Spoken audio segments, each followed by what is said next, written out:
Oi, gente, sejam bem-vindos a mais um vídeo. Eu sou Naira Shoa, seja bem-vindo ao meu canal. E eu quero trazer hoje um versículo que me saltou aos olhos durante a semana no meu devocional, que está lá em 1 Tessalonicenses, capítulo 4, versículo 11, que diz assim: Esforcem-se para ter uma vida tranquila, cuide dos seus próprios negócios e trabalhe com as próprias mãos, como nós o instruímos, a fim de que andem decentemente aos olhos de quem são de fora e não dependam de ninguém. Me saltou aos olhos porque esse é um versículo que nos instrui a cuidar da nossa vida, a cuidar das nossas necessidades, né? Quando a gente diz assim, para que você ande tranquilo, né? Esforce-se para ter uma vida tranquila. A gente sabe, né, a pessoa que já é adulta, que está no mercado de trabalho, que tem uma profissão, sabe que a palavra tranquilidade, ela tem um preço e um custo muito alto. Para você ter uma casa, para você ter um transporte, para você ter um lazer. Tudo isso requer money. E a gente sabe que tudo isso traz para nós a tranquilidade. Então a gente precisa empenhar um esforço para ter nossa vida de forma tranquila, para que a gente possa abrir os nossos armários, nossa geladeira, ela esteja ali plenamente abastecida daquilo que para nós é importante. Sabe que tudo isso é dinheiro. É ilusão a gente achar que as coisas elas vão acontecer de forma mágica. A pessoa vai ganhar na loteria, magicamente ela vai receber uma promoção no trabalho sem empenhar um esforço e um estudo em cima daquilo. Magicamente as coisas vão acontecer. Isso é ilusão. É a forma mais fácil de ter uma vida triste, depressiva e frustrada. Quando o Senhor, né, no caso usa Paulo aqui, que manda essa carta para Tessalonicenses, ele diz: esforce-se, porque as coisas, o próprio reino de Deus, ele é ganhado com esforço. As coisas, elas não acontecem porque você está esperando que elas aconteçam. Na verdade, quando você vai se preparando para que elas aconteçam, as coisas vão se movendo para que aconteçam. Não sei se faz sentido para você.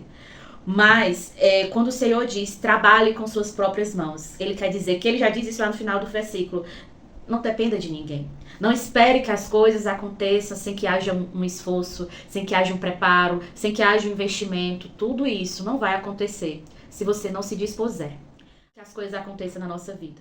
Como diz uma amiga minha, diz assim: as pessoas elas querem um bônus, mas não querem um ônus. E o ônus é se dedicar. São as horas que você gasta estudando, são as horas que você gasta se especializando, são as horas que você gasta ali adquirindo conhecimento que você não tem para você desenvolver uma nova habilidade que vai levar você para ter um cargo melhor na empresa, para você se destacar onde quer que você queira se destacar. Tudo isso requer estudo, preparo, requer esforço. Uma vida tranquila, ela não é tão tranquila como as pessoas pensam. Coisas porque o marido deu, porque os pais são ricos, porque isso, alguém teve que se esforçar. Alguém teve que pagar o preço. Alguém teve que fazer o que era necessário ser feito para que aquela família toda pudesse usufruir da tranquilidade. Existe um termo que eu amo esse termo, que é assim: o que você constrói, o seu teto é piso para os seus filhos. E é maravilhoso ver isso, porque não é porque você sofreu a vida inteira com negligências, com faltas, com escassez, que você vai pegar todo esse aglomerado de dor e vai transferir para próximos que cooperam para o bem daqueles que amam a Deus. Até as nossas frustrações, elas nos ensinam algo. Elas nos ensinam onde a gente não quer estar, o que a gente não quer viver, o relacionamento que a gente não quer ter. Todas as coisas nos ensinam algo, o bom e o mal. E nós precisamos reter o que é bom e aplicar de forma prática na nossa vida. Eu vi um vídeo essa semana que eu achei muito engraçado, mas que tem uma profundidade muito grande. Ana Maria Braga falando que esse negócio da pessoa ser boa no fundo, não é legal, porque ninguém tá procurando petróleo e a pessoa tem que ser boa mesmo é no raso. Isso trouxe pra mim um insight de que a gente fica guardando o nosso melhor. Eu não sei porquê. A gente fica esperando, a gente tá sempre na defensiva de que algo ruim pode acontecer, que a gente tá tudo armado ali, até o dente, pra ter uma palavra ríspida, pra ter uma ação ríspida com os outros. Mas se a Bíblia diz: se depender de vós, vive em paz com todos. Nós precisamos nos esforçar para viver em paz com as pessoas. Nós precisamos nos esforçar para viver em paz com nossos familiares. Nós precisamos nos esforçar para ter uma vida tranquila. Olha, ele diz assim: como nós instruímos, que é Paulo falando para o pessoal de Tessalonicenses, Andem decentemente aos olhos dos que estão de fora. Nós somos a Bíblia que muita gente não lê. Nossas ações, nossas falas, nossos trejeitos, tudo em nós reflete ou não Cristo. Tudo em nós reflete, entrega quem nós somos, qual é o nosso caráter, quais são os nossos anseios, nossos medos. Tudo dá para perceber conforme a pessoa fala, conforme a pessoa se comporta, conforme ela trata o estranho, conforme ela trata o próximo. E nós precisamos vigiar nisso, porque decência e ordem não é só sobre vestimenta. Decência e ordem não é sobre o que eu escuto. Não é só sobre essas coisas. Decência vem de dentro. É o que você transparece quando você não está sendo intencional. Você mostra que você é uma pessoa decente ou não, sem falar nada. Você mostra nas suas atitudes, na sua vivência. A pessoa que mais pode verificar o caráter de outra pessoa é o cônjuge. A pessoa que está ali, dormindo e acordando com aquela pessoa, pode testificar se aquela pessoa tem caráter ou não. Os pais, filhos. Os filhos podem testificar se os pais têm um relacionamento sadio. Os pais podem testificar se os seus filhos estão trilhando um caminho que vão levar eles a brilhar. Quando a gente entende essa demanda, o Senhor ele é muito completo na sua palavra, porque é um manual de vida. As pessoas dizem assim, eu não devo nada a ninguém, eu não preciso provar nada pra ninguém, eu não tô buscando a aprovação de ninguém. Que mentira. Todo mundo tá procurando a aprovação de alguém. Seja dos pais, seja dos avós, seja do cônjuge, seja da coleguinha. Em algum momento, você tá procurando uma aprovação. E admitir isso vai fazer com que você entenda o que você quer pra sua vida. Por exemplo, quando uma pessoa tá procurando a aprovação dos pais, essa pessoa está querendo suprir a necessidade que os pais dela tiveram. Às vezes os pais não tiveram grandes condições de vida, não andaram em bons carros, não tiveram boas casas, talvez nem tiveram casa. Então você quer suprir essa necessidade dos pais. Mesmo que você não tenha em mente o consciente de tudo isso, mas você está tentando suprir a necessidade de uma infância, de algo que você não teve, das condições que você não teve quando era criança. E aí você olha para os seus pais e você quer fazer mais, você quer ir além, você quer crescer. E de alguma forma isso acaba trazendo para si uma aprovação dos seus pais. Minha filha venceu, meu filho venceu, a minha família está evoluindo. Olha de onde meu pai saiu, onde eu saí e onde meu filho está. Então existe uma aprovação sim, uma aprovação geracional. Me diga qual é o pai e a mãe que não diz assim quando tem um filho formado em medicina, o primeiro formado em medicina da família, que tem um filho médico e fala isso com muito orgulho, porque é uma conquista difícil. E principalmente nas conquistas difíceis, aí é que se tem uma ovacionação maior, né? Aquela ovacionado, aquela pessoa que é super estimada por todos que estão ao seu redor. Afinal, ela conseguiu romper com a bolha. Ela se esforçou para ter uma vida tranquila. Passou no concurso, fez faculdade, conseguiu aquilo que os familiares não conseguiram. A pessoa foi além daquilo que as expectativas de vida lhe deram. Não é para todo mundo. Às vezes também a gente fica, mas é só questão de estudo que traz glamour, que traz aquela coisa da autoestima, né?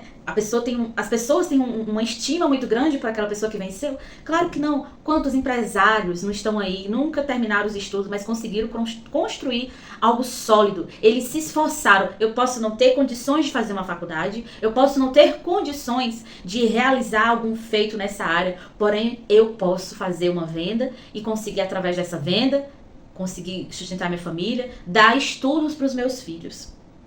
Eu consigo, através desse empreendimento, dar uma qualidade de vida para os meus filhos. Esforce-se. Esforce como se tudo da sua vida dependesse disso. Porque, afinal, isso é sabedoria. Quando você sabe que tem que aplicar um esforço nisso, na questão dos seus estudos, do seu trabalho, da sua família, da forma como você vai tratar, da forma como você vai gerir a atmosfera da sua casa.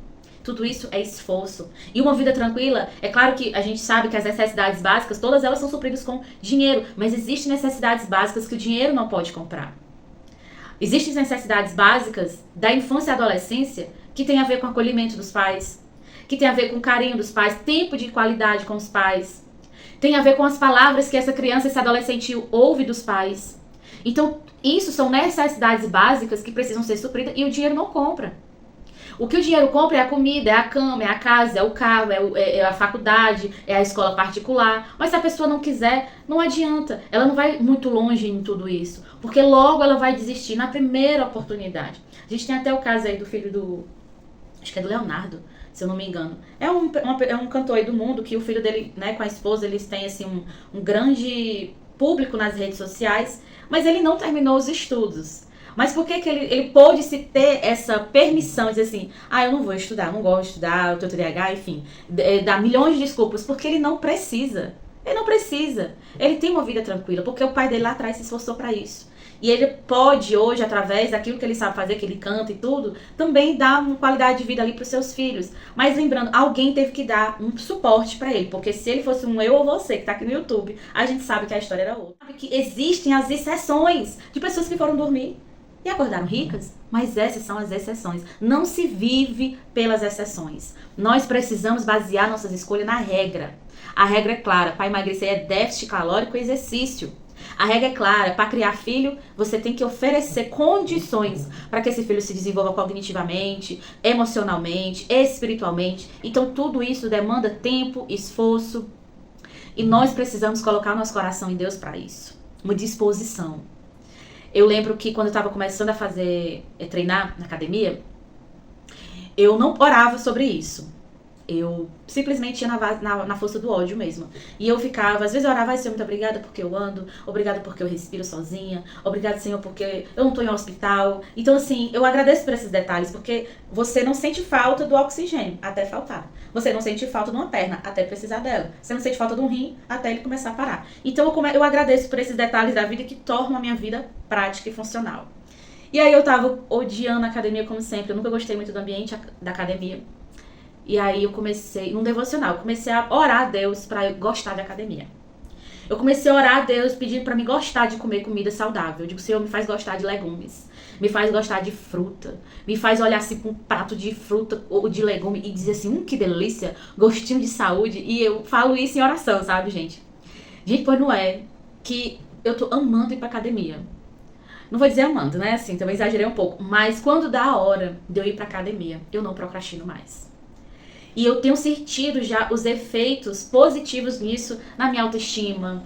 A questão de procrastinar tem diminuído consideravelmente. Então eu não procrastino mais naquilo que pra mim era essencial, que pra mim era necessário. Hoje as coisas já se tornaram mais fáceis, porque eu comecei a me empenhar e me esforçar pra isso dar certo. Pra não arrumar mais desculpa. Às vezes eu tô pensando, eu vou pra cá, vou. Eu não preciso decidir. Eu só preciso me vestir. Depois que eu me visto, pronto. Eu já tô pronta pra ir pra academia. Talvez você seja que nem eu. A maior preguiça que dá de colocar uma leg. Eu não vou pra academia de short, eu só vou de leg. Então, hoje eu já tenho aquela prática, aquilo já não é mais um empecilho.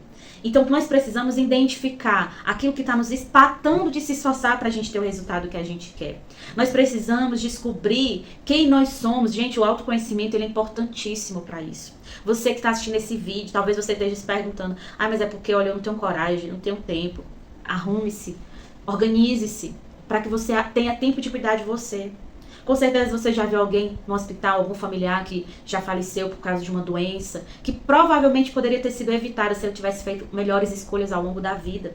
As melhores escolhas que a gente vai fazer não vai nos dando tranquilidade na vida, vai nos dando decência de viver. Você não precisar que ninguém lhe pegue pelos braços para você poder ter locomoção a um banheiro, porque você tem agilidade, você tem a mobilidade, o seu braço tem força para segurar em algum lugar, suas pernas estão tonificadas, então ela consegue sustentar o peso do seu corpo. Tudo isso é esforço. Nós precisamos colocar isso na nossa mente. Nós vivemos uma era onde a tecnologia e a informação tá assim. Você não precisa de muito para conseguir informação.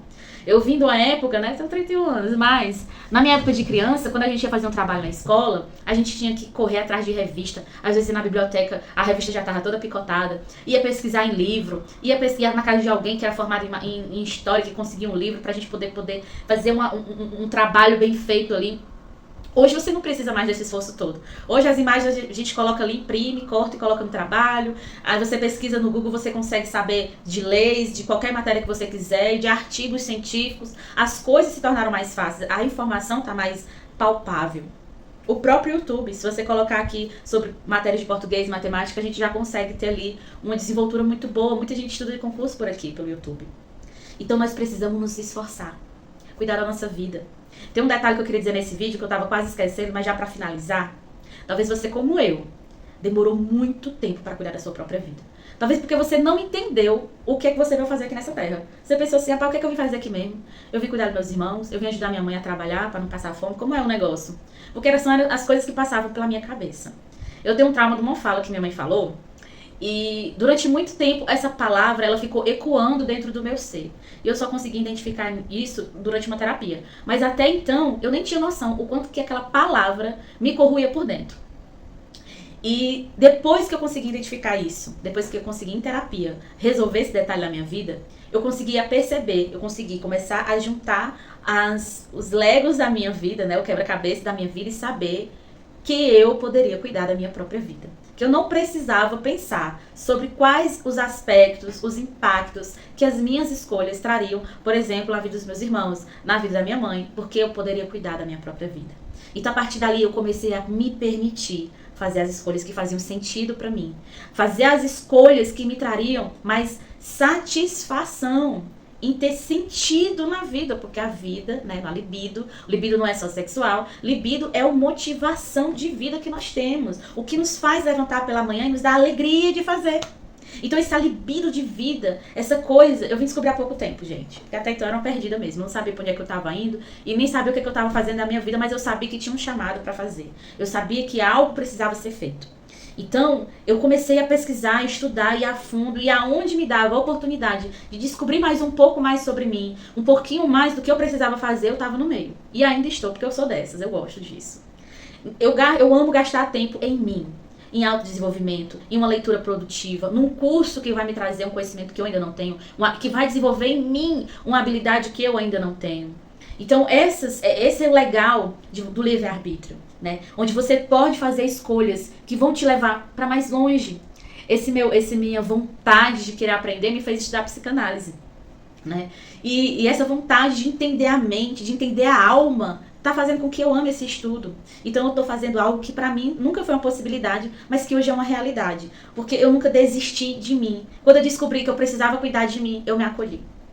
E hoje, nem se eu me odiasse muito, eu voltaria a fazer aquilo que eu fazia há 6, 7 anos atrás, que era me preocupar excessivamente com as pessoas que estavam ao meu redor, enquanto elas não estavam nem aí pra mim, elas estavam vivendo a vida delas de forma consciente ou inconsciente, elas que vão lidar ali com as escolhas dela. Mas eu não tinha essa noção. E como eu não tinha essa noção, eu ficava... E agora? O que eu vou fazer? O que eu posso fazer? Ai, meu Deus. Ai, não sei. Eu não dormia. Ai, porque eu não subiu. Ai, porque eu não... Gente, eu não tinha paz na minha alma.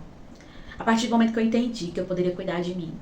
E que esse cuidado... Olha, depois que você vira adulto, esse cuidado não vem de mais ninguém além de você mesmo. Depois que você vira adulto, até a adolescência, essas necessidades, elas são supridas pelos pais. Criança e adolescência. Infantil, né? Essa parte da infância e da adolescência, toda essa carga emocional, de decisões, tudo ali é comum entre os pais e a pessoa, o indivíduo. Porém, depois que você se torna adulto, você se torna o seu autoprovedor das emoções, do que é necessário para a sua vida. E eu descobri isso um pouco tarde para algumas pessoas, sim. Mas eu não posso comparar minha jornada com ninguém. Que bom que eu aprendi. O importante é que você também possa... E o que eu aprendendo, talvez você não sabia. E agora você também está sabendo. Que você também pode se acolher. Que você também pode se desenvolver. Que você também pode se permitir se esforçar para ter uma vida melhor. Não é porque você e os pais não estudaram que você não pode estudar. Não é porque os seus pais não empreenderam que você não pode empreender. Não é porque os seus pais não tiveram um casamento bem sucedido que você não pode ter um casamento bem sucedido. Não é porque os seus pais tiveram filhos problemáticos que você também vai ter. Cada pessoa está vivendo a sua própria jornada. Cada pessoa tem suas próprias escolhas que vão lhe levar para o seu destino. Naira, mas os meus irmãos, eles repetem o que meus pais fizeram. Seus irmãos estão vivendo a jornada deles também. Cabe a você romper com um ciclo negativo das gerações passadas. Talvez você, homem, cresceu num ambiente que os seus avós, o seu pai, tinham o hábito de trair, de ser um adúltero dentro de casa. Mas você decidiu amar sua esposa como Cristo amou a igreja. Você decidiu ser fiel. E você vai colher os frutos dessas escolhas. Então, esforcem-se. Essa é a palavra de hoje. É o título do vídeo de hoje, é esse: esforce-se. E o Senhor, ele tem outro versículo, que eu vou colocar aqui embaixo, que ele diz assim: esforce-te, que te ajudarei. O Senhor, ele nos chama para trabalhar. O Senhor, ele nos chama para ir além. O Senhor nos chama. Jesus diz assim: olha, meu pai trabalha, né? Quando um fariseu questiona Jesus por ele ter curado uma pessoa no sábado, ele disse: olha, meu pai trabalha. Por que eu não vou trabalhar? Praticamente ele disse isso. Então, o descanso é importante na nossa vida, sim. Mas às 6 horas, às 6 horas não, às 6 dias da semana é esforço. Não é porque você tira um dia na semana para descansar e não fazer nada que sua vida vai entrar em ruína. É pelos os outros 6 dias que você não faz. É os outros 6 dias que você procrastina. É os outros 6 dias que você era para ter ido para academia e você não foi. Eu falei no vídeo passado, a pessoa quer ir para a igreja só no domingo esperando desenvolver uma intimidade com Deus. A Bíblia está lá aberta no Salmo 23 ou no 91, cheia de poeira, mas você nem sabe o que está escrito, nem no Salmo 23 e nem no Salmo 91. Você até sabe que alguma coisa no poder do Altíssimo, mas você não sabe exatamente o que está escrito lá. Você até sabe que diz assim: o Senhor é meu pastor e nada me faltará. Mas você não sabe o que é dito no restante do capítulo. Você não sabe, por exemplo, o que Deus tem para a sua vida, porque você não está ali se relacionando com Ele. Então, coloque uma prioridade na sua vida de fazer um devocional. E você não precisa comprar livro para fazer devocional. Se você quiser e tiver condições e vai lhe auxiliar, vai ser ótimo. Principalmente para quem não tem ainda o hábito. Mas se você tem uma Bíblia e você tem voz para falar com Deus, se você não tiver voz, mas você tem a sua mente para orar com o Senhor. Essa é a importância de você ter intenção de se esforçar para estar na presença dEle. Deus sabe que o nosso dia a dia é corrido, Deus sabe quantas demandas nós, principalmente nós mulheres, temos durante o dia. Mas Ele também sabe de tudo que você vai conseguir, que você vai conseguir se libertar, do que você vai conseguir atrair para a sua vida, tendo intimidade com Ele, tendo comunhão com Ele. Tudo isso vai trazer para a sua vida algo poderoso demais. Você está debaixo da poderosa mão do Senhor, guardado por Ele. E você vai ter essa certeza na sua identidade. Porque você não vai ficar dando ouvido para aquilo, porque você vai saber o que é mentira. Quando a gente conhece a verdade nos liberta. E a gente identifica o que é mentira, o que é falso de longe. Então, eu quero te agradecer por estar até aqui no final desse vídeo. Te peço para você deixar o seu like, se inscrever no canal, compartilhar esse conteúdo, fazer com que mais pessoas conheçam aqui o meu canal e fazer com que isso cresça. Eu amo fazer esses vídeos, eu amo poder estar aqui no YouTube. E esse ano acho que já fez alguns aninhos, aí eu tô desde 2017. Às vezes de forma mais inconsistente no passado, mas eu coloquei esse objetivo na minha vida, esse compromisso de toda quinta-feira, 8 horas da noite, estar aqui com vocês, sempre trazendo conteúdo novo. E esse é o meu beijo. Até o próximo vídeo. Tchau!